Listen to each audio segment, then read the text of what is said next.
Hello. Happy Labor Day. Welcome to my world. Mosaic Maria. And my kitchen today. My name's Maria, and I hope you're all having a beautiful Labor Day. So Mondays I usually meal prep, and I was really feeling like I wanted eggplant, so I dredged and with an egg and some a little bit of egg and milk and breadcrumbs and extra virgin olive oil, fried up some eggplant. I don't deep fry it. I kind of like really frugal fry it because I don't like frying. So I just get a good layer in my pan. I use my fingers and just got a good crisp on my eggplant. Let me show you what it looks like. So about like a good crisp. Right? I left the skin on it. I cut it all different. It's kind of uneven looking. I cut it all different shapes because I had a really shapely, squidgy round couple of eggplants. So I didn't go for the long and slender ones. I went for the chubby ones, and I did slice them lengthwise at first because I wasn't sure if I was going to roast or what I was going to do. And put them in a colander. I salted them pretty heavy and put a bowl under it and waited about an hour for all the brown juice to come out of the eggplant, which comes from the seed, and that takes all the bitterness out, and it really does. I know it's a step people don't always do because we're being told we don't have to, or the younger eggplants or the chubbier ones or the smaller ones you don't need to, but I always find it's better to salt and drain and then squish them all out because they're so full of water, they either will get soggy or they'll get a little bitter. So I like to get that bitterness out. Over here I have these little, I want to call them medallion pork chops. They're selling them at Wegmans. I've been getting them for a really good price, $4 yesterday, for 8 really thin. Let me see if I can judge this aside and show you how thin they are. There you go. That's how thin they are, and that's how small they are. Little onion, little tomato, salt and pepper, olive oil on the bottom of the pan. And then I just cooked up some basmati rice right here. And I'm going to go ahead and just put it on top of this, but I'm not going to overdo it. So I'm going to serve my eggplant parm with a little bit of rice. So the idea with this is like my dad's mom, my grandma, Mary Martella's version of pork chops Arabian. Just take your pork chop, usually with a bone in it, the thin ones, and just scatter some of your rice. If you have a pepper, you can throw a pepper on it. In fact, if you have pimentos, which I bought yesterday, you can use the roasted red peppers or the pimentos, right? And then you just drizzle a little olive oil and cover that with either any kind of cheese you have. Orange cheese, or white cheese. I have some extra thin Swiss cheese and some Colby I'm going to cover that with. Put your foil on it. These are both going in the oven at 350 with foil on them. So what I have here layered is layered eggplant that I breaded and sauteed with a tiny bit of just regular, I just got regular palmy tomato sauce and the ones that you get in the box, little bits. And I mixed up, I had some flat mozzarella cheese slices and some feta cheese, and I layered it. And I'm not really feeling like doing pasta with this because I want it to be for all week. If I want to stick that in a sandwich later this week, if I want to crack an egg next to it. And then this I always serve with the rice, and it's perfectly fine. It's just a little tiny portion, but you can meal prep these out. So the extra thin works good. And then you just layer, I just kind of mix it up, like white and Colby. My grandmother showed me she used orange and white. If you have mozzarella, you can use mozzarella, I don't know. Whatever your cheese choice is. going to overlap a couple of them. Like that, like that. And make it pretty. And then just put my foil on it. As soon as my oven is preheated, I have eggplant parm and pork chops Arabian and some rice that's already there, and rice to serve with this. Done.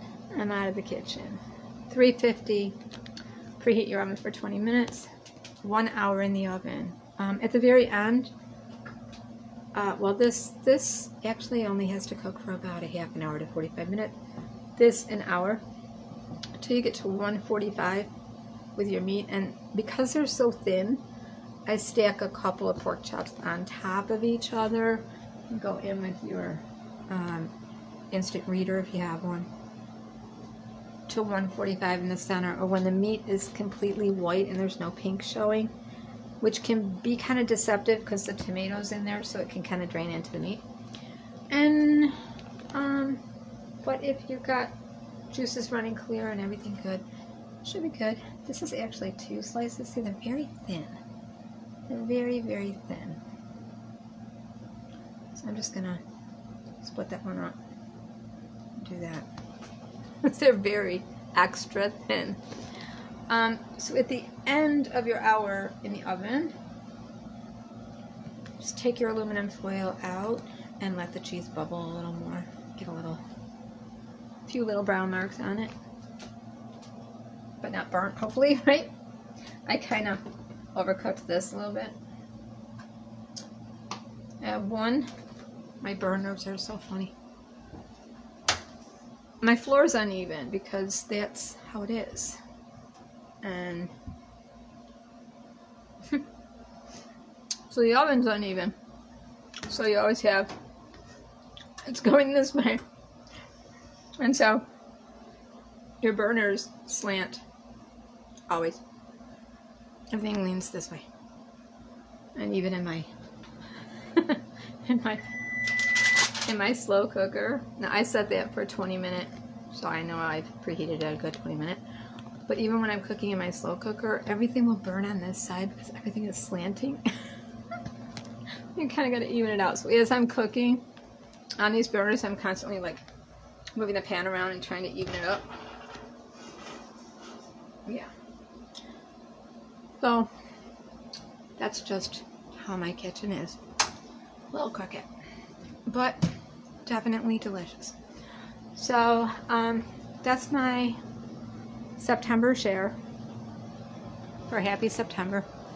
And today I'm just going to work on small things because I just finished doing 4 full-size Afghans. When I say full-size, I mean California king-size Afghans. They're absolutely beautiful, if I do say so myself. And so I'm giving my arm a very needed break, but this is a seasonal theme tree that the goal was to, again, keep everything handmade. So I have daffodils for April, hearts and doilies for May, and then roses for June, July, and August. I was gonna do dragonflies and butterflies, but I just got really busy. So I think in September it's gonna be, I was thinking about this, probably sunflowers, because a friend of mine gave me a really, really easy, beautiful pattern. Thank you, Dawn. And I do have some yellow, orange, and brown yarn, so I think I'm gonna go ahead and swap out the daffodils for the sunflowers. No, I want to keep it pastel, so I'm not sure about the orange and brown. I might do pastel color sunflowers, I don't know, but I wanted to have an autumn look to it.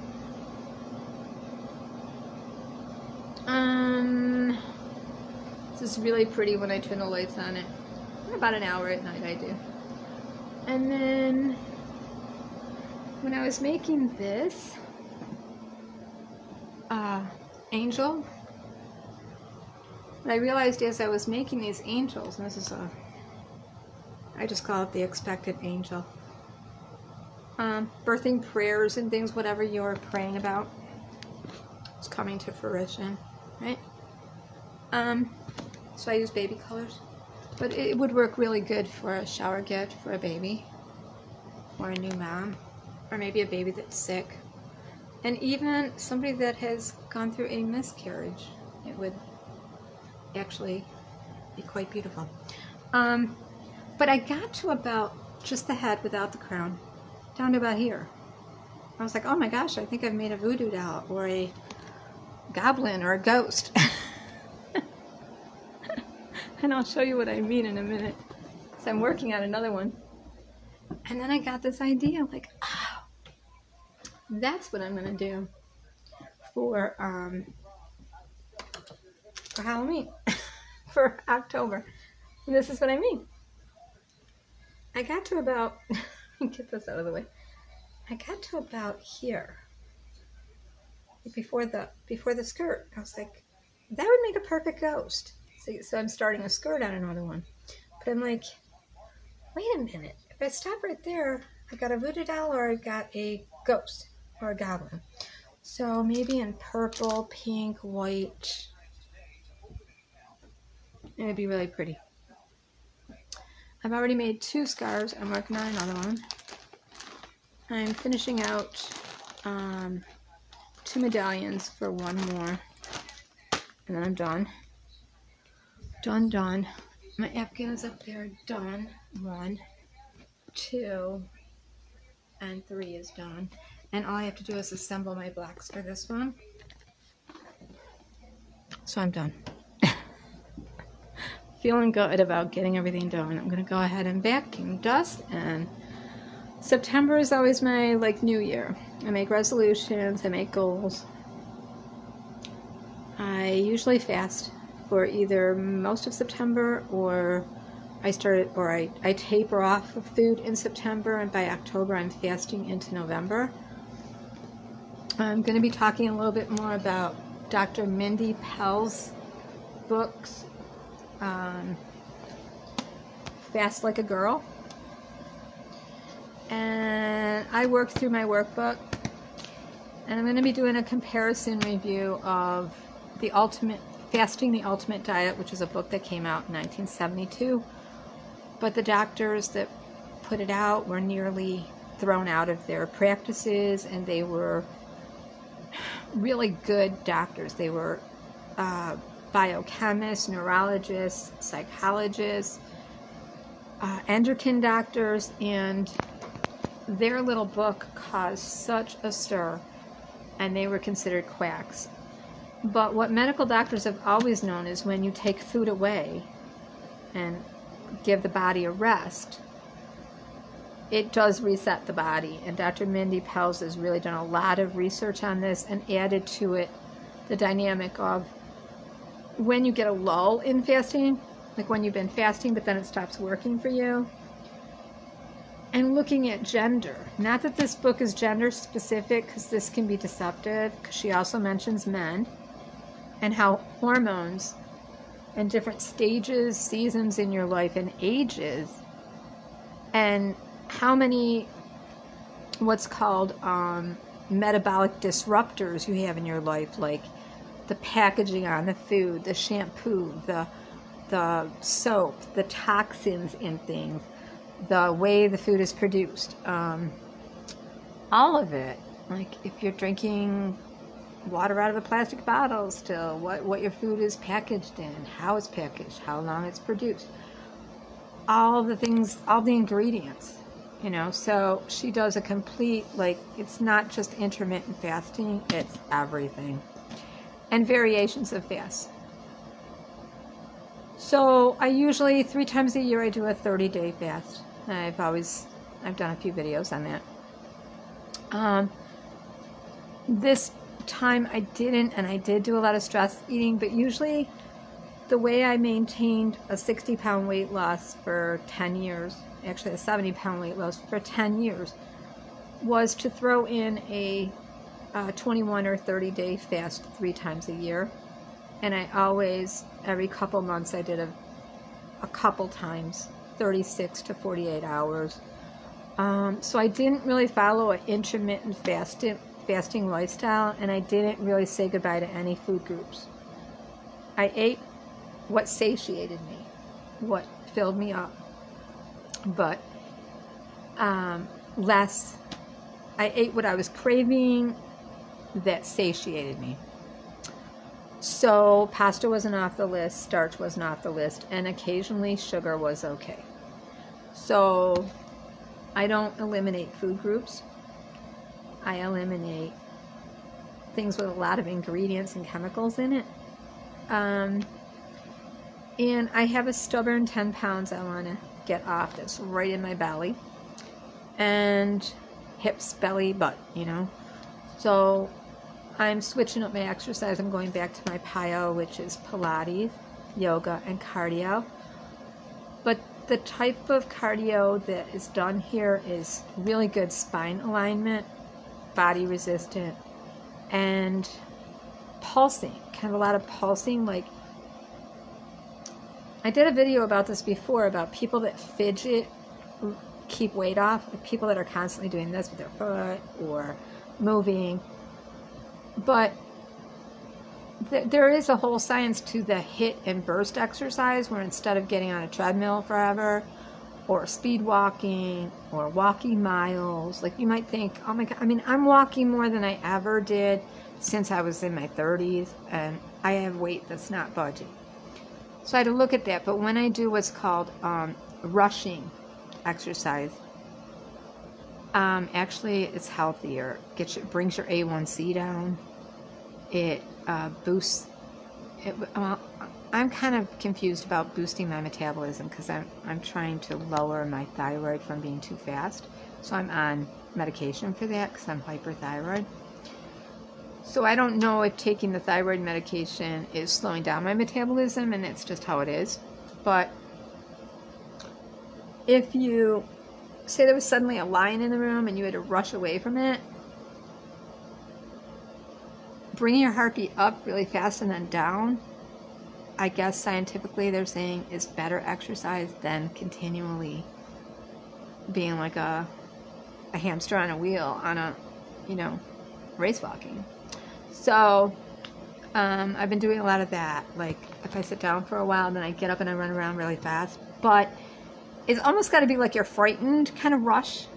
Like something's on fire in the other room, or something's boiling over on the stove, or burning or something. Rush. Because you've got to get your heart suddenly up and then down. And it's been working out really great, because where I work is the owner approaches every customer that walks in like there's a fire. And so then every employee there will approach every customer like there's a fire, so he doesn't get upset. And then I am constantly running from, this time of year, yellow jackets that get in, that just keep nosediving around the kitchen. And it's just because it's autumn and they're wanting to nest. And so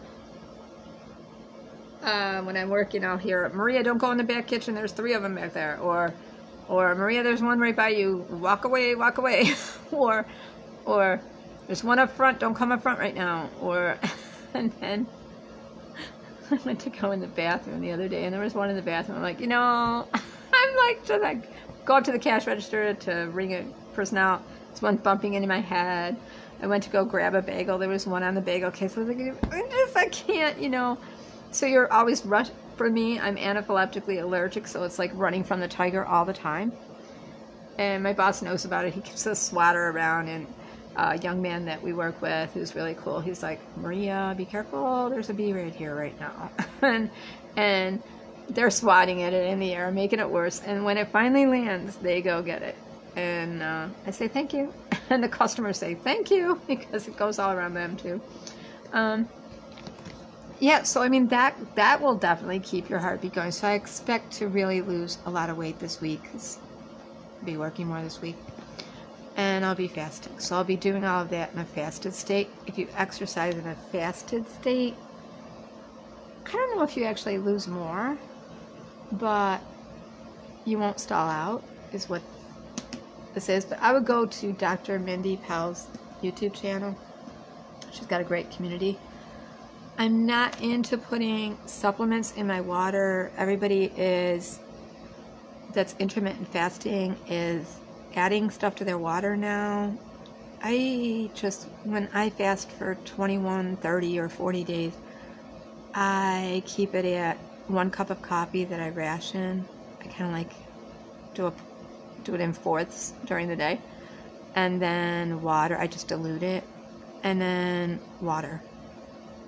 And I'm usually pretty good. I usually feel better. Anything that I needed mental clarity on, spiritual clarity on, big decisions that I was kind of stalling, thinking about, situations that seemed wonky to me, that never rang true. I approach fasting in a spiritual way, with prayer, but I do not approach it in a manipulative way, where a lot of self-subscribed Christians, not all, but I'd say, name it, claim it, gospel, prosperity preaching kind of mega churches will preach that you fast when in prayer, when you need something, and that God will, that fasting kind of boosts your prayer and twists God's arm into giving you what you want. So making impossible things possible by saying, look what I did, God, I sacrificed. No, I don't do that. I believe that's pure manipulation, and so is, I'll talk about tithing later, but the sentiment in which tithing is being taught in churches, what they're adding to tithing and what you get, is sort of like selling it to you. It's manipulative. And I don't believe God honors that or wants that. So, I'll talk about the spiritual things that I get from fasting and spiritual results. And that would be, if you are a prophet or a prophetess, this is a good book to read. Now, the End Time Prophet, Ezekiel. And it's by Gerald Flurry. What I want to say about this book, what I want to say about prophets is there are prophets that are profiting. They're out there for money. We all know who they are, probably. You get a good idea. And it's like a circus sideshow. And people are desperate for answers. And you have to be really careful when there's people that are grieving, that want answers. I've seen people looking at the tarot cards for answers, tea leaves for answers, mediumships for answers. But really, a lot of true mediums will not charge you money. I mean, like, if they have the gift of foreknowledge, they're there to impart knowledge where there is no understanding. They're there to, like, if God shows me something, it might be just for me, and I have to go with wisdom and ask, is that for me, just my knowledge, or am I supposed to say that out loud? Who does it help by me saying it? If you're imparting wisdom on a situation that needs a solution, if you're warning of something, then if you have the gift of prophecy and foreknowledge, it's really important to use it, but just understand people will scoff. People will claim you're crazy. People will poo-poo you and think you're totally bonkers. And you'll be deemed the difficult one or the crazy one. The test with prophecy is having the faith to say it. And it's usually things people don't want to hear. It's things that hurt sometimes to hear. So, I'm going to be talking about prophecy, fasting, the manipulation of prayer, the manipulation of God, and how that whole name it, claim it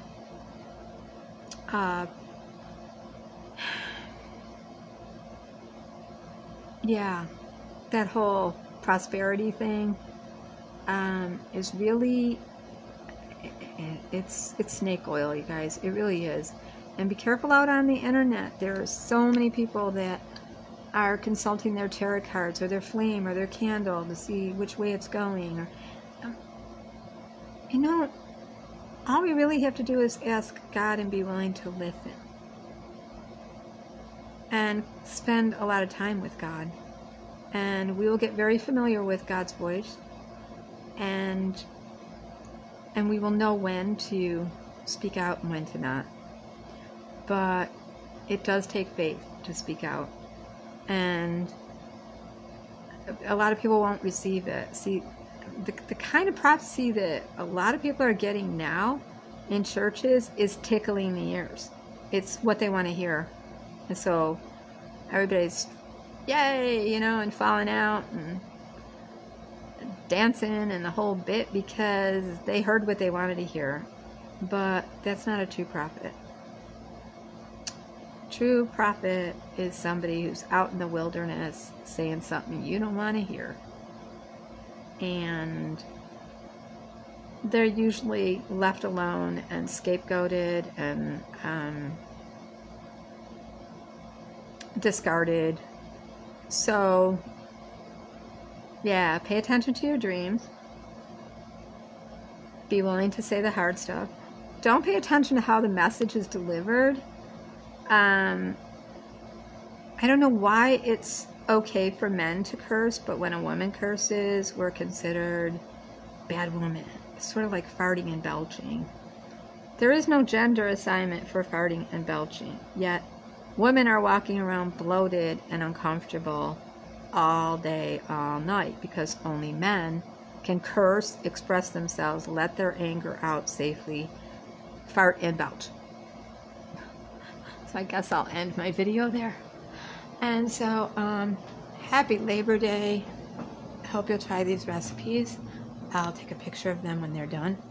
And I just wanted to let you guys know the next few videos I'm going to do are going to be comparing different fasts. And if you are somebody that has had an eating disorder and it's triggering, you won't want to watch those videos. But I'll share that.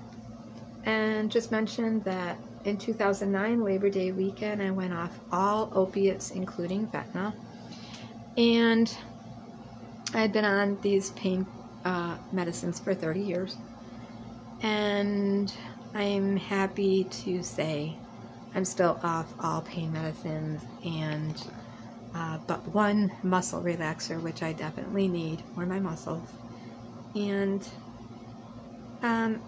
I'm really able to feel everything now and be more clicked into the world. And it's 3 years this weekend that I totally quit smoking. So a lot of things I've just done away with in my life. And people too. And it's good to tap yourself on the back and recognize that you've gone the distance and say thank you to God, and then let other people know you can too in your own time. Get rid of things you don't need and try new things that are better for you. Alright, have a nice day, y'all. Thanks for dropping in. Bye.